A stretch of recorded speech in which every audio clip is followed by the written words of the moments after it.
ছিল শ্রাবণ মাসে প্রথম সোমবার, আর বাবার পুজোর জন্য এটা খুব পবিত্র একটা দিন।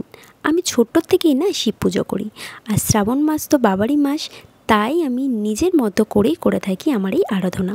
প্রথমেই বাবাকে পঞ্চামৃত দিয়ে অভিষেক করে নিই। অভিষেকের সময় বাবাকে যে পাত্রে স্থাপন করি, প্রথমে সেখানে গঙ্গা জল ছড়িয়ে চন্দন দিয়ে ওং লিখে নিই। তারপর বেলপাতায় চন্দন মাখিয়ে বাবাকে বসাই। এই বেলপাতাগুলো কিন্তু বাবার সব থেকে প্রিয়।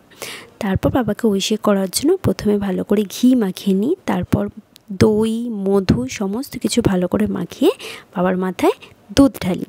তারপর গঙ্গা জল ঢেলে আমি আমার অভিষেক করে নিই। অভিষেক শেষে শিবলিঙ্গটা ভালো করে পরিষ্কার করে শুকনো কাপড় দিয়ে মুছে শুরু করি আমি আমার পুজো শুরু করার আগেই একটা ঘিয়ের প্রদীপ জ্বালিয়ে আরতি করে নিই, কারণ ঘিয়ের প্রদীপ ভীষণ শুভ।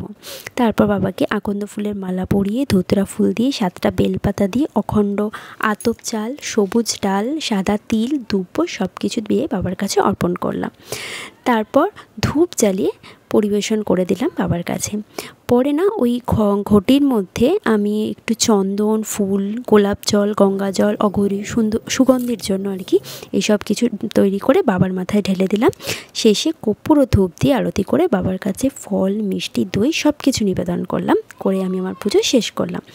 প্রার্থনা করি সকলের মঙ্গল হোক। এইভাবেই আমি প্রতি শ্রাবণের সোমবারে মহাদেবের পুজো করে থাকি। সকলের জীবনে সুখ, শান্তি, সমৃদ্ধি নেমে আসুক, এই প্রার্থনাই করি বাবার কাছে। হর হর মহাদেব। আমার এই ছোট্ট আরাধনা আপনাদের কেমন লাগে?